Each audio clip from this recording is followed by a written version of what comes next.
it was really interesting with so many interesting speeches.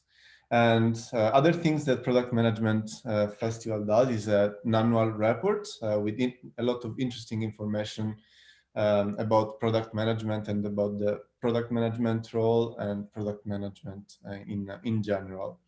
Then, of course, we have the PM Nights and the PMF Connect, which are two events like this, let's say like this one, where you have one or two speakers usually that speak about a specific topic. And again, at the moment, we are basically doing it online. And last but not least, we have the Product Management Executive Program, which is a 5-day training designed mainly for leader product roles like CPOs, head of products, or VP of products. And so this is more or less what Product Management Festival is. Now, I am. Who am I? I am Giacomo, and I'm actually a product manager for Pepper. And I'm also an ambassador in Berlin, of course, for Product Management Festival. And I collaborate with Dora, which is a technical product manager at Also. She's also in Berlin, and she's also an ambassador for PMF. Now let's go to the juice, and tonight we will have our hosts are Rainer Collet and Sandra Hinz, and they will talk about how to transition from a feature factory to a business impact team. They will show us an amazing framework, very interesting, to actually deliver value instead of being a feature factory, which is, I would say, more than a common problem to all of us that works in product. So they will tell you more, of course, and I will just give you a couple of logistic information.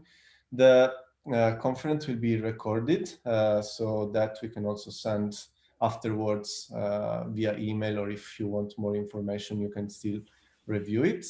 And you might have noticed it already, but you're muted, and that's because there are so many people. And if you have questions anyway, you can write in the chat, or there will be another cool way our host will tell you later. And if possible, leave the camera on, just because it builds a little bit more engagement. So it would be great if you could.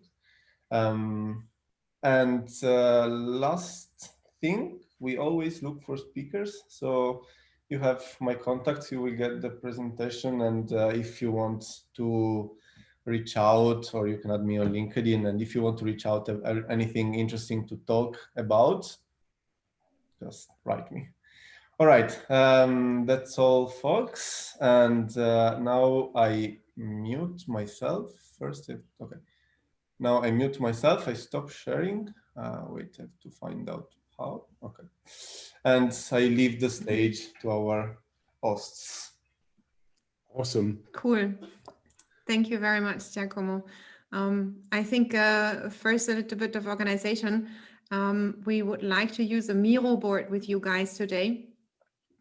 So Tine will act a little bit in the background and already paste a link into the chat right here. It should be visible already. Already there. So if you guys want to join us on Miro, and while everyone is doing that, I'm going to take a couple of minutes to say a few words about who we are. My name is Sandra, and I brought Rainer as well. He will introduce himself in a second. And we are the Value Rebels, a freshly founded startup consulting agency that is focusing on product and engineering management. Basically, all of us have a background in tech and or product in relevant positions, ranging from product management, product leadership, as well as organizational or team coaching. And we figured out that we share the same passion and the same mindset, which is why we are now, since a few months, on a mission to empower organizations to deliver more value faster. We believe that we have fundamental experience here that we would like to share. And today we would like to get one step closer to our mission with you guys and share a process framework that we have developed in the past years in, I would say, medium to big sized e-commerce companies. We fine-tuned it over the last years, and we love this framework so much that we cannot wait to publish it to you guys, actually, to figure out if you also think that this could be helpful for you in your daily job. And enough said, let's get right into it. And I'm handing over to Rainer, who meets you on the board for a quick Miro check. Awesome. Thank you very much, Sandra. So I see so many cursors already in Miro. It's awesome to see this. It's, maybe many of you didn't use Miro before, so let's have a quick warm-up just to get familiar how Miro works, because we want to use it to actually do our presentation really interactively later on. So I think the most important thing is, first of all, in the settings here, you have a navigation mode. And when you select this, you should choose if you're using mouse, trackpad, or touchscreen, because otherwise Miro reacts a little weird. If you did so, then just as a small warm-up, I would ask you to actually take a sticky note here from the side and put it in the column of your profession and write your name on it. And if you like, you can also comment in the name. You can find it like this with a link to your LinkedIn profile, and then people can connect you afterwards. Right? So we have the hope that a lot of people doing this also during the presentation later on in the next section, and that we can keep on a discussion that lasts much longer than just the presentation. At least Sandra and me, we will also check the board tomorrow and the next days and go on interacting with you guys on it. So the more interactive you are, the better for all of us, right? We would like to establish really a collaboration over this. Maybe let's give maximum a minute more so everybody used it a little bit before we then really do the presentation, which would actually be another screen share. So I will share now the presentation that we actually want to show on the screen share, and you guys please stay in the Miro board if you're already there. During the presentation, we will direct you back to the Miro board and ask you for interacting on certain things there. That would be awesome. So now sharing the presentation. So I hope you all got familiar with Miro so far. Then let's get really into the content finally. Sandra, what are we talking about today? Yeah, good question. Check if I can steer this with the mouse from here. Yes, I can. Great. So let's kick it off with a proper problem statement. As Giacomo already mentioned in the introduction, there is some typical challenges that probably most of us, or not even all of us, face on a daily basis. So let's feel the pain a bit together. Let's take, for example, the topic of prioritization, probably an issue in almost all companies, seemingly endless discussions about priorities and what to do next, or not having enough transparency about who's working on what and duplicating work, being slow or too slow in delivery, maybe because we're doing 100 things in parallel, too little discovery work, maybe product owners just are too busy and simply focusing on the execution of what some executives drop into their backlogs instead of doing discovery work together with the teams and then end up in feature factories. And last but not least, too much technical debt. The engineers amongst us can relate to that probably the best. Again, there is no time to clean up afterwards because, of course, the next thing is already standing in line and also top priority. So if that feels familiar to you, to us it does. I felt the pain myself very intensively in my career.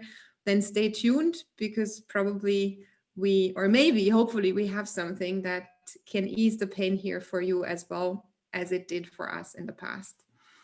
And that said, handing over to Rainer again. So the value engine is there to help to solve this, right? But let's make one huge disclaimer at the beginning. The value engine is a process framework, right? In the end, what really counts is to have the best people on board and establish a culture and a mindset that they love to work and that everybody can perform together, right? How was that quote, like, culture eats strategy for breakfast? So the best framework will only help if you have really great people.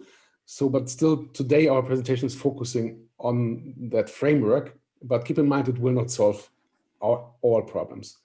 This framework was basically based on real life experience that we had over the last years, right, in different companies, mostly e-commerce companies. So it's not only theory, we really applied that in several companies. It's there to connect a little bit the like strategy and goal setting frameworks like OKRs together with delivery frameworks like Scrum. Like, we felt always there's somehow a gap between that, and something needs to fill this. And it's also good for small companies and big companies, right? Like 5 teams in the company, I think, will benefit from using that, but also companies with 50 teams will be capable to do their portfolio management with that, right? So that's basically what the value engine is about and where it comes from.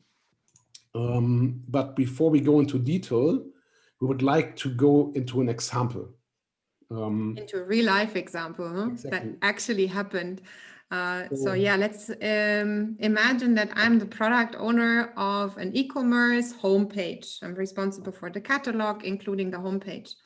And at some point in time, my CEO approaches me and says, Sandra, we need a new homepage. We need to redo this. It's old, it's dusty. Please redesign the homepage. What do I do with that? Okay, in the traditional approach, I would probably yes. I would probably put it in my backlog, and uncertainty about what to do and how valuable it is super high at this point. No effort invested yet, no value generated, because I didn't start doing anything yet. So as a next step, what would I do? I would run around in the company and do a proper requirements analysis, meaning I go to my marketing and sales colleagues and I figure out what their requirements are for the homepage. I do a competition analysis, figure out what the competition is doing, and then I iterate with my engineers and we compile a backlog of epics, break it down into stories, estimate how long it will take, and start development. Of course, in sprints, and the estimation, maybe we're working in 2-week sprints, was 3 to 4 months initially. Along the way, ooh, surprise, something unexpected pops up, and we need to delay the MVP release because we have an important technical obstacle that we first need to solve. So my role as a PO at this point, I'm panicking because I need to run around and catch all the stakeholders because we're delayed. And finally, we're ready. And as we're a modern company, we're using A/B testing. And we go live with an A/B test, 10% of traffic to the new version, and probably 90% the rest on the old version. And then happens what is super painful. I felt this pain as well in some of my projects in the past. I figure out, oh my God, whatever we planned doesn't work out as expected. The value actually goes down. It goes below 0 because the page that we built newly is actually creating less revenue than the current homepage. And I figured that out pretty late in the process. So what do? We try to fix it. We run around like crazy. We maybe invest 1 or 2 more months even until we finally decide to actually stop working on this project because maybe it was just not the right idea from beginning onwards. And that's a pain that I don't want to feel anymore. And I figured in the last couple of years of my career that actually there is also better ways to do it, right? And maybe Rainer, as you were in this project, explain how you did it. Yeah, so the same project you can just execute very differently, right? I mean, at least here at the end, you killed it after 6 months. Some companies go on riding the dead horse for another 6 months in the hope they can fix it. But I think we can do that completely different, right? How would that work with the value engine then? So we start the same, right? We somehow want to do a new homepage and we know not really why or how much it will bring stuff. So, but we somehow said, okay, we will have a look at this. We will draft first solutions, right? We put everybody in one room, maybe do a design sprint about it, pull the marketing, pull the legal department for 1 week in a room and create screen designs and show that to real customers, iterate a little bit over the screen designs to find out why customers have problems with that. Then after 1 week, we already have a pre-validated screen design. And what we do with this, we go just live on 0.1% of the traffic. It's unfunctional, but it's live on the website. And people try to interact with the screen design. Of course, they're stuck, right? So the value goes a little bit below 0 because it doesn't work for them. But now we see how they try to interact with it. Do we actually really need the arrows left and right of the topmost teaser slider? Or can we remove them from the screen design and people still understand that this is a slider that they can slide through, right? And all that kind of stuff, we can now iterate really fast on just the design. And when we minimize the design, then we go step by step into the development. And while we're developing the functionality behind, step by step, we hopefully can also increase the traffic share from 0.1 to 1% to 2, 5, 10%. Because all the time we're measuring if that is actually performing good, right? Maybe we selected revenue per visitor as our key success metric here. And if this goes up, can also move the revenue, the traffic share up. So the hope is here that after, and this is actually, I experienced that after 4, 6, maximum 8 weeks, you already have a version that is better than the old one. Right? It's not ready, it's not fully functional, still parts are unfunctional, but it performs better than the old one. So, and after 1 month, you already start generating value. And then you go on, of course, and make it really great. So this would be roughly how it could work with the value engine. But this was just a short example. So let's get back to the theory a little bit, Sandra. Yeah. So how do you do it Thank now you. with the value engine? Yeah, so the value engine that needs to be said is, and we saw it in this example already, a framework that is focusing on the dual track development. So we do not only care about what is in the backlog and how this is developed, but we care equally as much about how the stuff gets into the backlog. So how do we figure out what to develop actually? Which is called discovery. And what is also important in those 2 tracks to mention is that the responsibility for both tracks is not split into one part of the team does that and the other part of the team does that. The whole product team is responsible for discovery and delivery. Maybe the product owner and the designer are a little bit more active in discovery together with the lead engineer. Maybe the engineers more in delivery. But both all are responsible for both tracks. And so let's keep that in mind when we deep dive into the single process steps of the value engine, which will be now explained by Rainer again. Okay, cool. So the value engine is basically a funnel. This is really important, right? So we want to enable you or a company to look at 10 times more ideas than before, right? Being capable to elaborate these 10 times more ideas than you were capable to elaborate before, but execute 10 times less. Only that 10% that makes 100 times more value. And that means during the full process, some initiatives need to drop out, right? And we identify the ones with questionable value as early as we can and drop them out of the funnel. So let's imagine we're starting here with 100 ideas in a certain time frame, right? So we believe that it is not worthy to force people to come up with a lot of background information about each idea. We would like to have it really easy for everybody in the company to come up with ideas, right? Make ideation process really easy. There are many different possibilities how to gather, collect ideas in a company, but make it easy for the people. I think the bare minimum that every idea should have, it should be really brief and precise, described what kind of pain or gain are we actually solving or creating, and who could take the lead for this idea. And I believe that there should be no lead with more than one idea at a time, that this lead can really focus on it, right? So, but before revealing the next steps here, I would love you to come back to the Miro board again and show us in the idea column here at the bottom what kind of ideation process you know, what works for you, what does not work.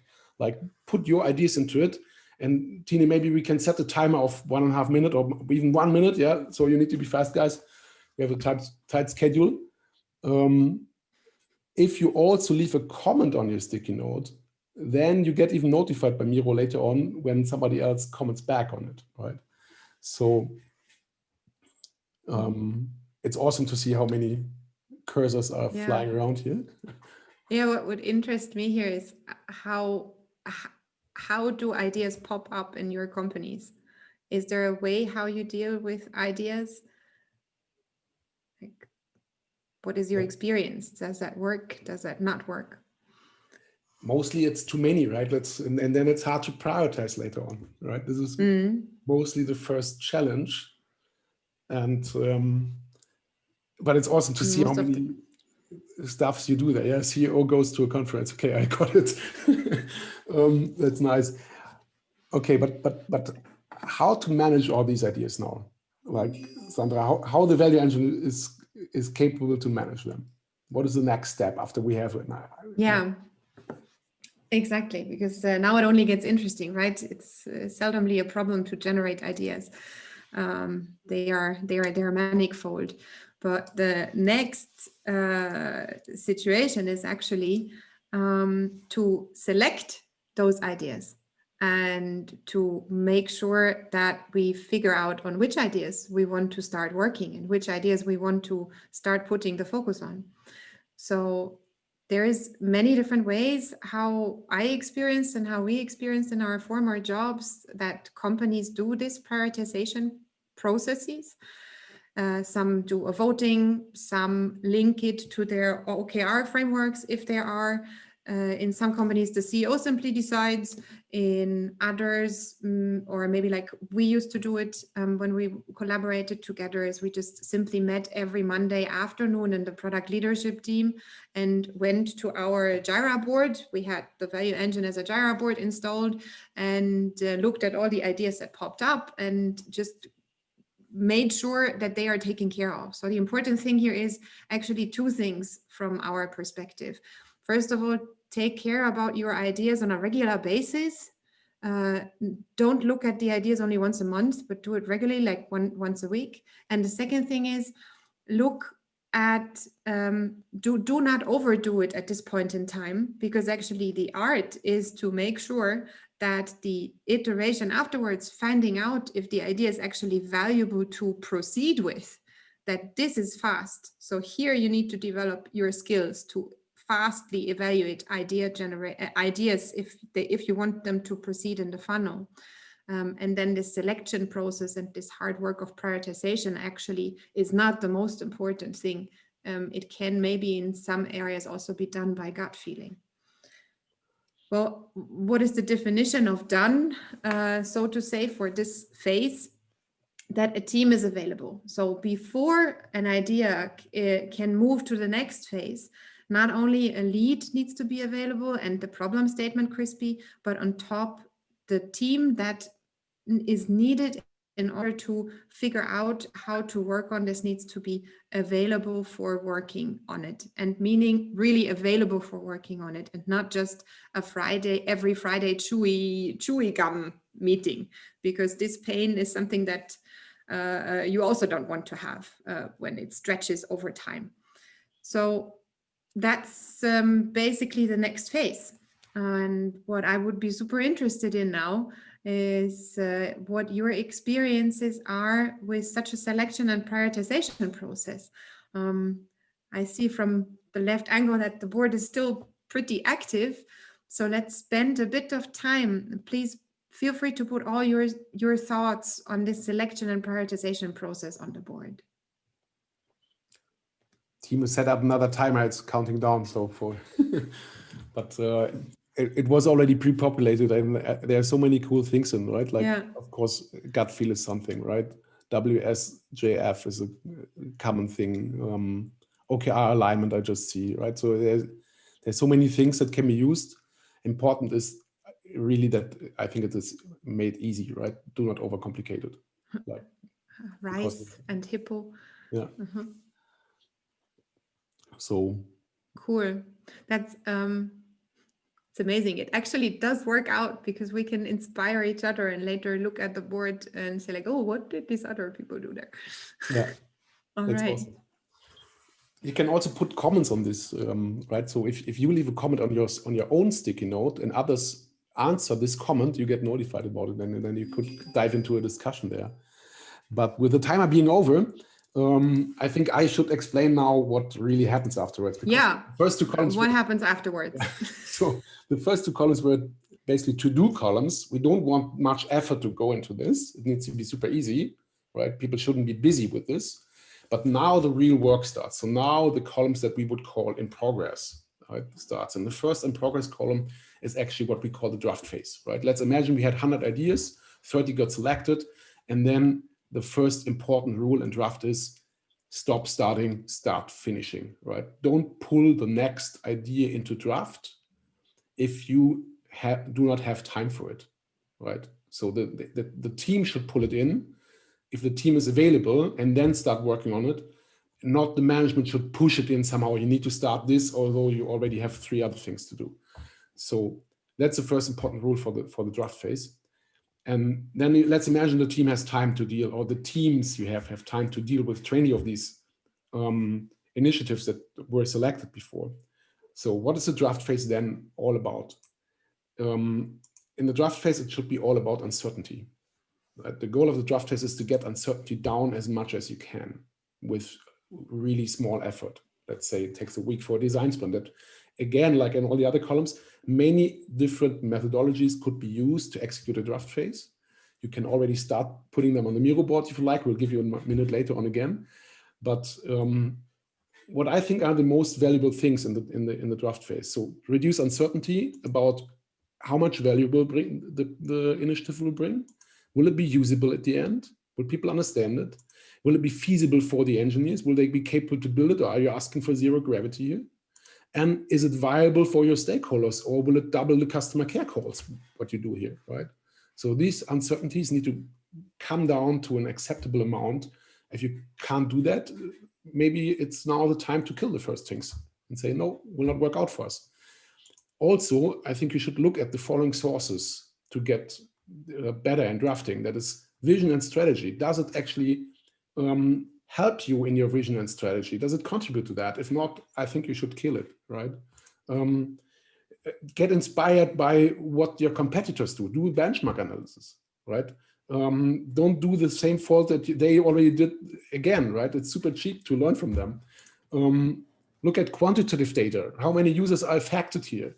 Generate qualitative data, right? Invite real customers and show it to them and find out if they somehow have another understanding of what you produced from that was intended by you, right? So there are many different possibilities to execute the draft phase. We think the definition of done should be at least you have a concept ready, right? You know what you want to build after the draft phase. Maybe as a screen design, it should be pre-validated somehow. You know your dependencies, which other teams would be needed to actually execute that, right? If they have another project running that has higher priority, then it doesn't make sense to start with this one. Otherwise you will produce it for the shelf, right? And last but not least, really important, in the draft phase, you should agree on your key success and health metrics that are taken to later on decide if you kill or go on with the project, right? What is if the project is successful or not? This is the key things. And I see people already put stuff into the draft phase on the board. Let's give you another 1 minute to populate more there that you can draw the focus from the presentation to the board again and really put things into the draft phase that you're using, that you think is nice. Or you can also put things there where you think, hey, this is challenging and this doesn't work. Yeah, be creative. So what kind of ideas you have that could be used in the draft phase? Timer's running, it's great. Let's unreveal the secret of how 50 product managers do their discovery work. Yeah, but that's, for me, that was actually a game changer, to have a process to hold on to when it comes to this important and under evaluated step in product development. To have this in the process, in the organization, was a game changer for me. But what's next now, Sandra? After you have a concept, after you finish the draft phase, do you build an MVP? Exactly. Now, what do you do now? Yeah. So, well, probably most of us would start running now and get going with the implementation. But what is important for us here in the value engine is to actually add one more process step in the middle, just to be sure that we don't forget about this. So the next process step, we call it hack. And it's called hack on purpose, because the goal here is not to create a fully functioning product, but to create just something where we can see how people try to interact with. And that could be, in the homepage example, very extremely spoken, a simple screen design that we just upload that is non-functional at all. But it could also be, for example, a painted door test that guides the user somewhere, and then behind the door there is basically nothing in functionality, but yeah, it's only a smaller piece and not the whole page. And that's the whole thing about hack. We need to keep this as short as possible, because we're not reducing any uncertainty further. In the draft phase, we were super productive when it comes to bringing the uncertainty down. But now in the hack phase, there is no uncertainty reduction. And that's why we are willing to increase the technical depth that we are producing. So we are willing to take a loan from the technical debt bank, so to say, and we will also pay back later if we figured out that we can create the impact that we wanted to have with our initiative. So the definition of done for the hack phase in that case is we have a minimum measurable product. So the metrics that we gave us in the phase before, now we want to bring the measurements to the starting line, so that when we kick it off now, we can already measure from the beginning. What are your experiences with hacking? Or back do you to have the mirror board, right? Back to the mirror board, exactly. Is there anything that you would like to share? Does that work in your company, or do you have issues with it? Do you have an advice? Because so what I experienced in the past is that it's actually not easy to figure out the best hack. Yeah, look, having a screen design upload for 0.1% of the users is a pretty nice hack, right? But it becomes much more complicated if you do not have a B2C site, for example, right? If you're working on back office tools, still we believe you should invest and be creative on how to get first results, how people try to interact with this as early as you can. And that's what the hack phase is there for, right? Make it measurable, quantitative measurable. Bring your measurement equipment into place, right? Yeah, exactly. But also not to mention the cultural aspect of this, right? You need to be, in some situations, you need to be brave to hack it. Yeah. So, and now as we hacked it, the next thing is that we roll it out, right? But as we already said is, we call that the ship phase. It needs to be rolled out gradually, right? No big bang go live. That would be too dangerous, right? So go live on a small scale for a small amount of users. I don't know, if you have a transactional business, for a small amount of transactions, and if you're in e-commerce, for a small amount of parcels, you can do that, right? Like somehow limited to a small volume that you do not destroy anything with your example, right?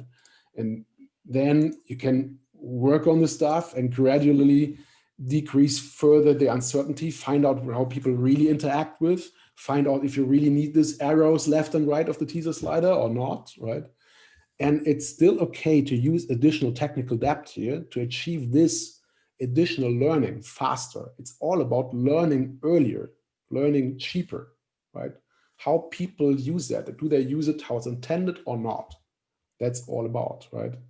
And while you're doing this, you measure if you're becoming better. You have your success metrics and you have the measurement equipment in place. So now you see that, do we increase revenue per user if you chose that, right? And if yes, you can go out to roll it out to more than 0.1%, to 1%, 2%, 5%. As it's bigger, you can dive into segments. Is it only for new users or also for returning users better? Do you only make it better for the mobile device or also better for the desktop device, right? And then maybe roll out mobile already to 100% because performs much better, but desktop needs to be rolled out slower because performs worse than before and needs more iteration on it, right? So this is the ship phase where much more effort now can flow into because we reduced the uncertainty already so heavily. In the end, the goal of the ship phase, the definition of done here, is to have a minimum viable product. Only then build it, not before, right? So we would once again ask you to come back to the mirror board and ask you, do you have ship phases in your company and how do you do them, right? Let's have another minute on this. Mm-hmm. So yeah, our board looks so full. It's so awesome. Like there's so many stuff on that. Even I hope nobody here knows everything that is on the board, right? So we can all learn from a few sticky notes that we never read before. Guerrilla testing. I can imagine what it means, but I'm not sure what it is.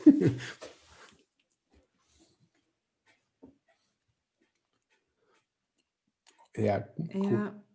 Development fears that tech debt cannot be fixed later. Yeah. Mm-hmm. Very absolutely, absolutely. That's that's the challenge is about leadership, of course, in that context as well, right? You need to make sure that you accompany this whole process in a way that the trust is built from the teams. So, but let's say we're 100% rolled out to all users. And following up on exactly that sticky note that I just read by coincidence, now some people would say like, yeah, 100% rolled out, wonderful business value is in the pocket. Let's go to the next one. No. We have a loan and we promised that we need to pay back. So this is the time where we actually tune our product. And that's the phase where we can already say with almost zero uncertainty that we found something that is really valuable, that brings some money into the pocket and that our customers love. So now is the time to really focus on reducing the technical debt that we produced before and paying back on this. So make the software quality here reliable, maintainable, scalable, testable, put proper infrastructure underneath it. And in extreme cases, maybe you even decide to build it from scratch because everything that you did before in your ship phase and in your hack phase was really too hacky to make it extendable for the future. In most of the cases, we're not talking about a full-blown product here that we push through the funnel, but about maybe some change on an existing product or an additional feature or an additional functionality. So everything that we produced up until here needs to be maintainable for the future. Let's make sure in this time now that we have generated all the impact already, that we take the time to tune it and to make it really manageable for us in the future. So the name that we gave it here over the last years, I don't remember even who came up with it, was that here we call it actually a minimum lovable product. lovable for the engineers, lovable for the product owner. Everybody should feel comfortable with it from this point onwards. And as a result, you have probably in the end only 3 of your initial ideas pushed through the funnel completely, and the other 97 are killed or died on the way because you figured out that they're not the most impactful for you to do now. And you just, good ideas pop up again, maybe next time, but you made sure that you focused on the most valuable things first. So having said that, the tune column is already active on the board. Let's get some more flesh on this column here. What is your Never experience saw with this tune? happen, somebody wrote. Yes, of course, right? If we, this is somehow, I always say this is a contract, right? I mean, I worked as a coder quite long. I realized that they send you to the next thing. But you need to make sure at the beginning, by this process, you make sure at the beginning that this phase will happen, right? And only in this phase, you really build the product great. So, I mean, killing in the shit phase is late, but better late than never, right? So.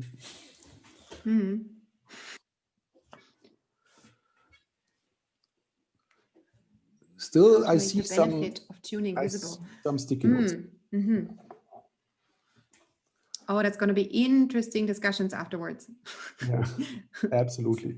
Unfortunate that we don't have so much time, but just a little bit of Q&A. So I think. Yeah. By the way, there's another column, everything else, right? Feel free to add stuff there as well. If it doesn't fit here, but you want to have it addressed in the Q&A, you can also post into the chat, of course. But before ramping up here, I think there's a few more things that we should mention. Like, if we do this here, this is an experimentation framework, right? We do experiments, and experiments are potentially dangerous. If you experiment in a nuclear power plant, it can explode. So what is really important here is that leadership and everybody, not only the leaders, establish somehow what I call, by the way, the word is from Spotify, not I invented it, I call it the limited blast radius. Right? We need to somehow create an environment that make experiments safe. How to do this? So first of all, we need to be capable to soft rollout stuff. Everything needs to be launched on small scale, that it doesn't affect all our customers, and by this destroys the customer base if it goes wrong, right? Second thing is releasing need to be super easy, right? Like invest in speeding up your release cycle, right? If you only do a release once a quarter, you might not be capable to use the value engine, right? You need to ideally release several times a day. Last but not least, you need to have measurability. If you don't have your measurement tools in place, you will not even realize that your nuclear power plant is exploding, right? Then you have nothing from soft rollouts and easy releases because you will not be triggered to use it if you don't see that stuff goes wrong. So I think this is really important. Establish a limited blast radius. And if you do that, you can basically allow every junior developer to release on a live platform, right? Whenever I hear stuff from, we have a staging or testing system and so on, not saying that they're always completely useless, but then I start to be skeptical if the release cycle is fast enough, right? If you have a limited blast radius, you can release to the live system early and fast and often. Yeah, so a few more words about timing, because this always comes up. Should now in the company 50 teams, every tiny bug fix be on the board? Of course not, right? The board will become completely intransparent. So we normally say, bring the big things on the board, right? Every team should spend at least 70% of their time on the big things. And 30% of the time is not on the board, is small bug fixes, maintenance, and so on. And the team doesn't need to provide transparency about what they're doing there in this 30%, as long as we trust them to have the main effort invested into the things that are on the board, right? And such a thing on the board, for me, it was always a good thing to say, should maybe take 1 to 4 months to flow through the full board. If it takes longer, it's not really moving. It's all, again, intransparent, because if it doesn't move, some stakeholders become nervous, right? If it's much smaller, you don't see the forest anymore because of too many trees, right? So you need to aim for the right size. So this is basically all from the value engine, right, Sandra? Yes, the last picture that we just shown can also be used as a poster, just in case you want to put it on your wall tomorrow. I did a lot of effort in drawing, so. There's a big poster you can download from the link that is in the Miro board, right? You can download it and print it on the wall in your office where everybody is at the moment, right? Yeah, exactly. In your home office. Yeah. Yeah. Yeah, that was it. I think we have a bit of time for questions, and maybe let's go to the moderator back. Giacomo, Yeah. Dean in the background. Yes. So thanks for the speech, and it was really interesting. So there are not actually many questions in the chat, but there are a lot. Oh, okay, they're coming. But also I saw that there are many on the Miro board. Let's start with the one with the chat. That one I received in private. Could you clarify the main difference between MMP, minimum measurable product, and MVP? Yeah, so I would say the main difference is I saw both. I saw MVPs that are basically already functional, they are usable, they're potentially viable, but they are not measurable. So you don't know if it's really viable. You don't see errors in your server logs maybe, but you don't know if it increases business value or not, right? An MMP is actually something the opposite of it. You make sure it's definitely measurable. You see what happens. If you have a website, you can have heat maps and scroll maps on it, right? You of course have Google Analytics on it or other analytic tool.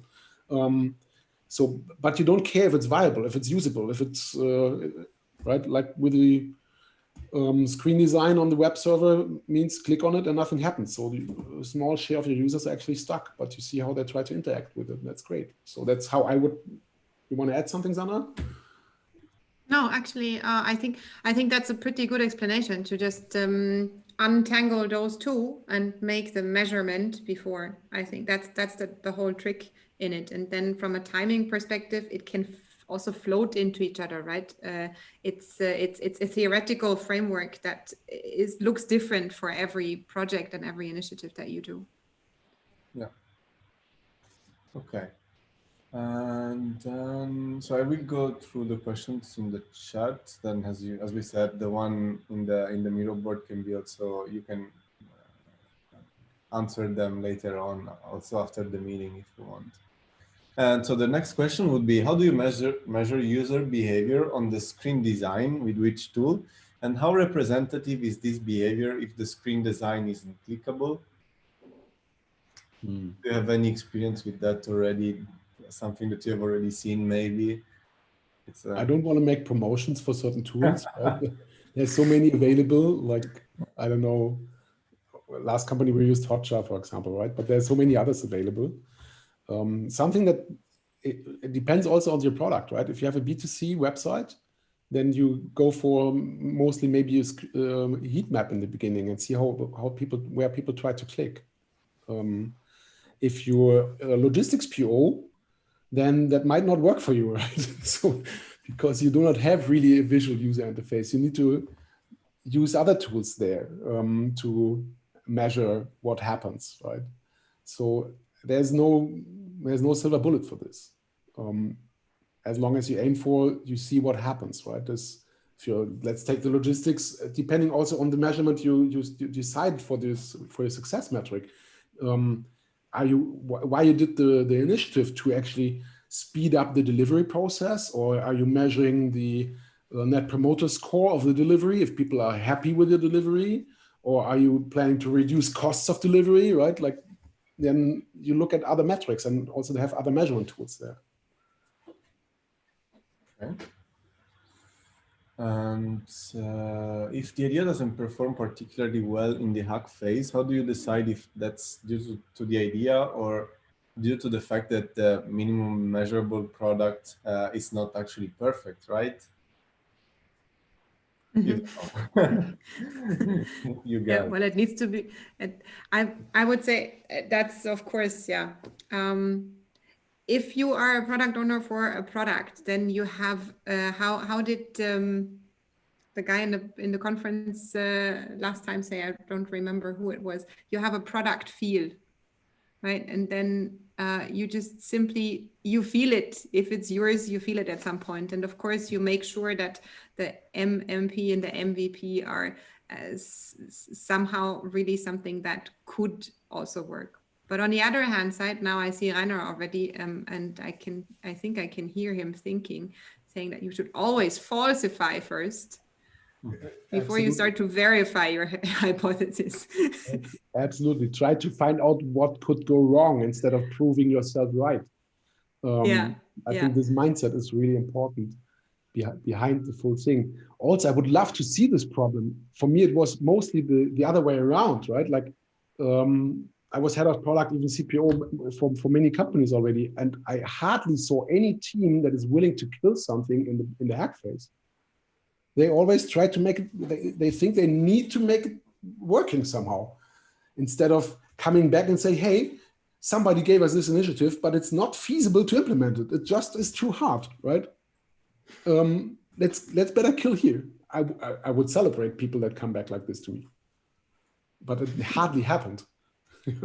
Yeah. I guess it's already at that point it becomes a little bit affectionate to the idea and to what you have already built, and you want it to work out in some way, right? Which is why this needs to be super fast, right? So then if you evaluate the ideas so fast that you can't fall in love with them, the whole prioritization process before just doesn't matter so much anymore, because you're so fast in iterating and hopefully just removing the ideas that are not so good. So I would, depending on the company you are, but I think you should not spend at maximum 1 month on a hack. Right, that is already much too much. If you're in a good company, you even spend maximum a week on a hack. The major part of time is actually going and ship and tune. Right, so drafting needs to be fast and hacking needs to be really fast. Yeah. Okay. And there is one really interesting question. How do you plan to convince the engineers that from now on, in the hack and ship phase, they should not actually care much about quality, because then there will be time to fix things later? Should I? Yeah, go for it. Trust. It's not, I mean, change is not easy, and trust is not built from today to tomorrow. So you just need to make sure that you have a leadership team on product and tech side and in the whole company that basically stands behind this and wants to make it work from start to end. That's, I think, the only answer that makes sense to that question. It's just so wonderful when you figure out one time until the end, and then you feel how the team just acts completely different with all the stakeholders around. If you have once built this trust, and if you have once really, next time the engineers will probably, at least that was the case with my engineers, they want to hack it. Right? They just want to be fast because they know, they trust me that in the end they will get the time. Absolutely. Nothing to add there. That was a Sandra question. Yeah, as usual, as a product manager, you have to build also a relationship and build that trust. Is also, I think it's an important part of the product manager itself, right? And that is an important leadership task. Don't forget that in the tune phase, you actually can see how much additional contribution to your success metrics every tiny change brings. Right, and there are some in the tune phase. There are some low-hanging fruits that, like, small effort, high impact, and you do that, right? And you see them. You measure how much contribution this brings, and when your curve is flattening and you need more time for less impact, then you say, okay, we do not drive the tune phase forever, right? Technical debt is resolved, that's really important. And then we do the most low-hanging fruits in feature improvement, and then we go to the next. And sorry to add one more thing, going back to the dual track. If you have the full team responsible for discovery and delivery, then that question ideally is a question that resolves itself, because if the whole team is responsible for discovery and delivery, people will want to go on and discover again and now say, okay, no, that's fine like it is right now. Let's just go iterate a bit more. And then next time we take care of that part. Okay. Okay, I would say that there is maybe time for one last question. How do you define value? You mentioned revenue and click rate, but there must be more about it. Yes, I guess much more, right? So what is value? I mean, value is a really blurry thing, I agree. So I believe that good companies should somehow have a goal setting framework, right? The most popular one is maybe OKRs. Let's do that as an example with OKRs. If you have objective like reduce delivery delay in an e-commerce business again, and then you measure how many parcels are delayed a day or more, which percentage, then by having this in your OKRs, the value is to contribute to that. But OKRs are also a focused thing, right? Like if it's not in your OKRs, then it's a good reason not to do it. Or the OKRs were done badly, right? But work on the stuff that is in your goal setting framework. This is the value. So, and I think this is leadership responsibility to create goals that are that people would love to contribute for, right? That people believe in. And OKRs is a quite good framework for this, but there are others. So that's what I call value. So for every company, something else. And it might also be that for every initiative that you do, you have, for every product that you have, there are some core metrics that just are there in the core to be will always be important. But then depending on the initiative, you might want to choose slightly different focus points and slightly different, what I like is the concept of success and health metrics, to have them always by your side, to make sure that you have an eye on your health metric, to not damage something there, but focus on the success metric still. So that is maybe something that can help here. Yeah, so always the North Star metric plus side is always exactly, yeah. reliable. Yeah, exactly. I see there's one comment about last comment, like it should contribute to a better world. I agree really on this, but how to do that? Have companies that contribute to a better world work for them, right? So then you will also have goals and values for a better world, right? If you just work for sending even more parcels, yeah, that's true. Then the goals might be not so, you might not be so passionate about the goals. Right? Giacomo, you said the last question, right? Before everybody leaves now, because I see people dropping out already, we have one feedback pane on the Miro board.